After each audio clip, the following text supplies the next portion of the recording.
নমস্কার, আমি তরুণ ঘোষ। সবাইকে শুভ দশমীর শুভেচ্ছা এবং অভিনন্দন জানিয়ে আজকের এই ভিডিও শুরু করছি। এখন শুরুতেই বলি, আপনারা বহু অপেক্ষা করছেন যে হঠাৎ কি এমন হলো যে ডক্টর ইউনূসকে ভারতবর্ষ সেফ প্যাসেজ দেওয়ার জন্য রাজি হলো। আসলে ইউনূসের অবস্থা এতই টাইট, ইউনূসের হাতে টাকা নেই। মার্কিন যুক্তরাষ্ট্রের অবস্থা আপনারা জানেন, টোটাল শাটডাউন হয়ে গিয়েছে। ওদের ব্যাপারটা পরে বলছি। এখন যে টাকাটা মার্কিন যুক্তরাষ্ট্র দেবে বলেছিল, ট্রেজারি তো খুলবে না যতক্ষণ এই সমস্যা মিটছে। সমস্যা মিটে যাবে, কিন্তু যেটুকু টাকা মার্কিন যুক্তরাষ্ট্র দেবে বলেছে তাতে দেশ চলবে না। এতদিন যে চাল, ডাল, তেল, নুন যা সরবরাহ আপনারা পাচ্ছিলেন সবই হচ্ছে শেখ হাসিনার সময় করে যাওয়া সমস্ত এগ্রিমেন্টের বাবদ সেগুলো যাচ্ছিল। কিছু কিছু দেরি হচ্ছিল এই কারণে যে আপনাদের এখান থেকে ডলার দিতে পারছিল না আপনাদের ব্যাংক। এই ডলার না দিতে পারার কারণে আমাদের যে ভারতীয় এক্সপোর্টাররা তারা মালটা ছাড়তে পারছিলেন না। এখন যখন যখন যেরাম ডলার গিয়ে তাদের কাছে পৌঁছাচ্ছে, তারা সেরাম মালপত্র আমাদের এখানে বাংলাদেশে পাঠিয়ে দিচ্ছেন। আর বোধহয় 8 থেকে 10 ট্রাক বোধহয় আমি যা খবর পেলাম, চাল, ডাল, তেল, নুন মিলিয়ে হয়তো যাবে। সেটা একটা উপজেলার পক্ষেও যথেষ্ট নয়। এবার আপনাদের কাছে একটা মূল্য ঝুলিয়ে রেখে দেওয়া হয়েছে, সেটা হচ্ছে পার্শ্ববর্তী দেশ নাকি হঠাৎ বারণ করেছে, তারা চাল দেবে না। এটা আমি বলেছিলাম 3 মাস আগে কাগজপত্র দেখিয়ে। আপনাদের কাগজপত্র দেখালেও তো আপনারা বলেন সেসব ভুয়া। তো যাই হোক, যখন সেটা বাস্তবে পরিলক্ষিত হয় তখন বোঝা যায় যে ভুয়া ছিল কি ঠিক ছিল। এখন আমি যেটা বলবো সেটা হয়তো আপনারা অনেকেই ভুয়া বলতে পারেন, অনেকে বলতে পারেন এটা আমার মন গড়া কথা। কিন্তু এটাই যখন কাগজে বেরোবে তখন আপনারা বুঝতে পারবেন, 7 দিন হোক 10 দিন হোক বাদে কাগজে বেরোবে, তখন আপনারা বুঝতে পারবেন কতটা সত্যি কথা আমি বলেছিলাম।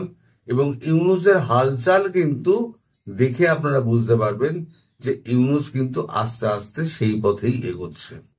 আজকে থেকে বোঝা যাবে যে তিনি ভারতের কথা শুনে কাজ করছেন কিনা। এখন ভারতের সঙ্গে যে কথাবার্তা যেটা হয়েছে সেটা হচ্ছে পরাগ জৈনের, আমাদের যে নতুন ডিরেক্টর রবি সিনহার জায়গায় এসছেন পরাগ জৈন। সেই পরাগ জৈন নিউ ইয়র্কে গেছিলেন, কারণ এর আগে যত দৌত্য করেছিলেন সব কিন্তু খলিলুর রহমান করেছেন। এবং তিনি বারবার একটাই কথা বলছিলেন যে ডক্টর ইউনূসকে সেফ প্যাসেজ দিতে হবে। ভারত বলেছিল সেফ প্যাসেজ আমরা দেব না। তাহলে হঠাৎ কি ঘটলো যে ভারত সেফ প্যাসেজ দিতে রাজি হলো? এখন দেখুন চারদিকে ডামাডোল চলছে। जो पट्टा गले में पहना दिया था वो पट्टा तो खोल गया। আমেরিকা বলেছে এবার পাট্টা খুলে দিলাম, তুমি তোমার মতো ঘুরে বেড়াও, কারণ আমেরিকার এখানে আর কোনো স্বার্থ নেই। ওইখানে যেখানে ওই আপনার আরাকান ফরিডোর হ্যান ত্যান এই সমস্ত ছিল ঢপ, সব মিথ্যে কথা। আসল হচ্ছে রেয়ার আর্থ মিনারেল খোঁজার ব্যাপার ছিল। দেখেছে রেয়ার আর্থ মিনারেল নেই, তাহলে বাংলাদেশে আমাদের কোনো স্বার্থ নেই। তাছাড়া এই যে যুদ্ধ লাগছে, এই যুদ্ধ লাগার আগে আমার সৈনিকদের আমার দেশে ফিরিয়ে নিয়ে যেতে হবে। তাহলে কি হলো? আমও গেল, ছালাও গেল। ভারতবর্ষের সঙ্গে শত্রুতাও নিলেন, আবার আমেরিকাও তাকে লাত মারলো। এখন উনি যাবেন কোথায়? আপনারা বলতে পারেন দেশের মানুষগুলো কি হবে? এই যারা তার সঙ্গে ছিল তিনি কাউকে চেনেন না, তিনি নিজেকে চেনেন। আজ পর্যন্ত যা কিছু উনি করেছেন সবকিছু কিন্তু নিজের জন্য করেছেন, দেশের জন্য, দেশের জনগণের জন্য বা অন্যান্য নেতার জন্য কিছু করেনি। তোমরা যে যা পেরেছো লুটপাট করে খাও, তাতে আমার আপত্তি নেই, আমার মালটা আমায় দিয়ে দাও। উনি কমিশন বেসিসে কাজ করেছিলেন, আর মানে যা ছাড়ার উনি ছেড়ে ফাঁক করে দিয়েছেন। এখন ব্যাপার হলো ডক্টর ইউনূস এখন প্যাচে পড়ে গেছেন। প্যাচে এইটা যে না আছে টাকা, না আছে খাবার, না আছে ডিজেল, কেউ দেবারও নেই, সবার সঙ্গে শত্রুতা, তাহলে পরে উনি যাবেন কোথায়? উনি আমেরিকায় গেছিলেন, গিয়ে উনি আমেরিকার সিআইএ এবং আমেরিকার সরকারের সঙ্গে নানান রকম কথাবার্তা বলেছেন। কথাবার্তা বলে যদি একবার ট্রাম্পের সঙ্গে দেখা করা যায় সেই সুবিধেও উনি চেয়েছিলেন, কিন্তু ট্রাম্প দেখেছে এই মুহূর্তে, যদি এটা আমি আগেও বলেছিলাম, ট্রাম্প দেখেছে এই মুহূর্তে যদি আমি ডক্টর ইউনূসের সঙ্গে দেখা করি তাহলে ব্যাপারটা আরো বিগড়ে যাবে, ভারতের সঙ্গে যে অবস্থা হয়ে রয়েছে আরো বিগড়ে যাবে। আর ট্রাম্প অত বোকা নয়, যতটা আমরা পাগলা আর বোকা মনে করি ততটা ট্রাম্প বোকা নয়। ট্রাম্প কিন্তু যথেষ্ট বুদ্ধিমান। তিনি বলেছেন যে আমি ওই দেখা টাকা করবো না, ওই মূর্তি ফুর্তি আছে ওখানে গিয়ে ছবি টবি তুলে নিই। বিভিন্ন রাষ্ট্রের ছোটখাটো রাষ্ট্রনেতা যারা আছে সব ওখানে গিয়ে ছবি তুলেছে, আর যারা বড় বড় রাষ্ট্রনেতা আছে তারা ওনার সঙ্গে গিয়ে হ্যান্ডশেক ফ্যান্ডশেক করে ওনার সঙ্গে আলাদা আলাদা করে ছবি তুলেছে। এখন ডক্টর ইউনূস ওখানে কোনো তাল গলাতে পারলেন না, তাহলে বাকি কি রইলো? বাকি এবার রইলো হচ্ছে ভারতের সঙ্গে একটা সমঝোতা করো। ভারত এই সুযোগটাই খুঁজছিল যে ও প্যাচে পড়ুক, ওর গলায় ফাঁসটা পড়ুক, ফাঁসটা যখন টাইট হবে তখন আমরা ওকে ধরবো। এবার ও যেটা বরাবর চেয়ে আসছিল ওই আমাদের খলিলুর রহমান মারফত, যে আমাকে সেফ প্যাসেজ দেওয়া হোক, তখন ভারত একটা শর্ত দিল।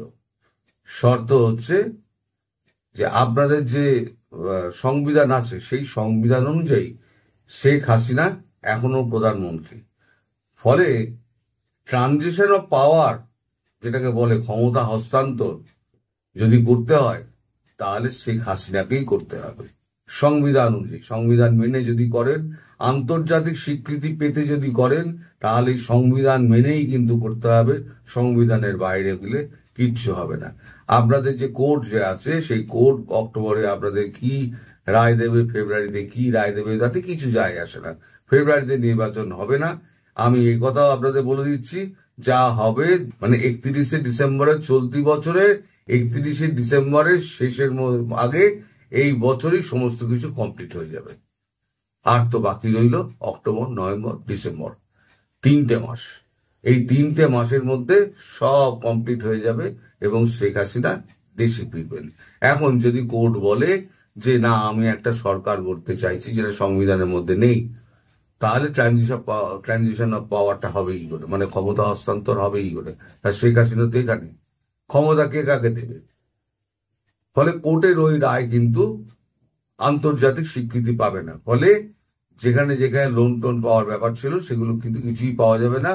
ওই না খেয়ে দুর্ভিক্ষ হয়ে আপনার দেশের জনগণকে মরতে হবে, কেউ সাহায্য করতে আসবে না। সেক্ষেত্রে ইউনূসের বিপদ। যদি দেশের জনতার পেটে হাত পড়ে, পেটে লাথি পড়লে, আমি বলেছিলাম না ওসব জেহাদ আর ওই প্রেম ওসব জানলা বলে পাঠিয়ে যায়। জেহাদ আর প্রেম, পকেটে টাকা, ফাঁকা পকেট আর ফাঁকা পেট, এই দুটো কিন্তু পৃথিবীও অনেক ছিনিয়ে দেয়। তো ফাঁকা পকেট আর ফাঁকা পেট যখন হয়ে গেছে, কারণ যারা করে খেত তারা সমস্ত আপনারা বন্ধ করে দিয়েছেন, সব জ্বালিয়ে পুড়িয়ে শেষ করে দিয়েছেন, নিজেদের পকেটেও অর্থ নেই, পকেট শূন্য, পেট ফাঁকা। ফলে এবার এই অবস্থা যদি 1 মাস চলে, আর 1 মাস চলে, ইউনূস জানেন যে আমাকে একেবারে ধরে প্যান্ট জামা খুলে আমাকে লেংটি পরিয়ে ছেড়ে দেবে, তার আগে আমাকে দেশ থেকে কাটতে হবে। ফলে এই যে ভারতবর্ষ তাকে যে অফারটা দিয়েছে যে আপনাকে পিসফুল ট্রানজিশন করতে হবে এবং আপনাকে এমন একটা স্টেটমেন্ট দিতে হবে যেই স্টেটমেন্টে ভারত বুঝতে পারে যে হ্যাঁ আপনি আওয়ামী লীগকে আবার দেশে ফেরাতে চাইছেন। তাই চাপে পড়ে ডক্টর ইউনূস কথার ফাঁকে উনি বলে দিয়েছেন আওয়ামী লীগকে নিষিদ্ধ করার তো কিছু নেই, যখন তখন ফিরে আসতে পারে।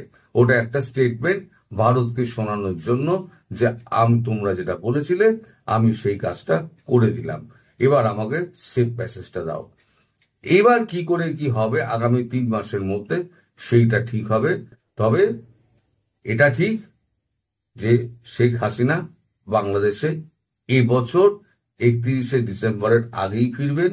আপনারা বলতে পারেন এর আগে তো আপনি অনেক ডেট দিয়েছেন, তখন আন্তর্জাতিক পরিস্থিতি এক এক সময় এক এক রকম হয়ে যায়। আজকে যে এই পরিস্থিতি হবে, আপনারা কি 1 বছর আগে বুঝতে পেরেছিলেন? 1.5 বছর আগে বুঝতে পারেননি, কেউই বুঝতে পারেননি। কিন্তু আমি আমার জায়গা থেকে কিন্তু এক চুল কোনোদিনও নড়িনি। আমি বলেছিলাম শেখ হাসিনা প্রধানমন্ত্রী হয়েই দেশে ফিরবেন।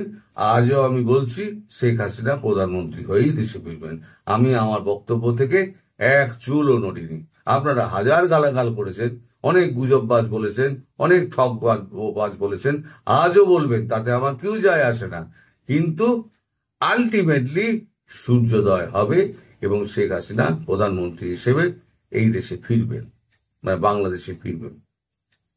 আর এই খবরটা আমি যেটা বললাম, এই খবরটা যখন খবরের কাগজে বেরোবে তখনও আপনারা বলবেন যে এটা গুজব।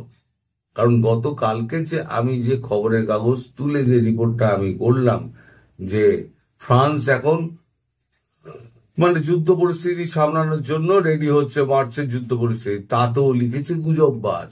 এখন আমেরিকার কথা বলছিলাম, আমেরিকার অবস্থা এখন যেটা হয়েছে, আমেরিকা এখন সমস্ত ট্রেজারিতে তালাচাবি পড়ে গেছে। তালাচাবি এই কারণে পড়েছে, যে কোনো গণতান্ত্রিক রাষ্ট্রের দুটো মানে থাকে, আপনার একটা আমার যেমন আছে লোকসভা আপার লোয়ার হাউস, একটা হচ্ছে আপার হাউস, তেমন আমেরিকাতেও আপার হাউস রয়েছে, লোয়ার হাউস রয়েছে। ওদের যে বাজেট, ওরা সেপ্টেম্বর মাসের শেষে ওদের বাজেট পেশ করতে হয় এবং অক্টোবরে 1 অক্টোবর থেকে ওদের বাজেট শুরু হয়, আমাদের যেটা এপ্রিল থেকে হয়।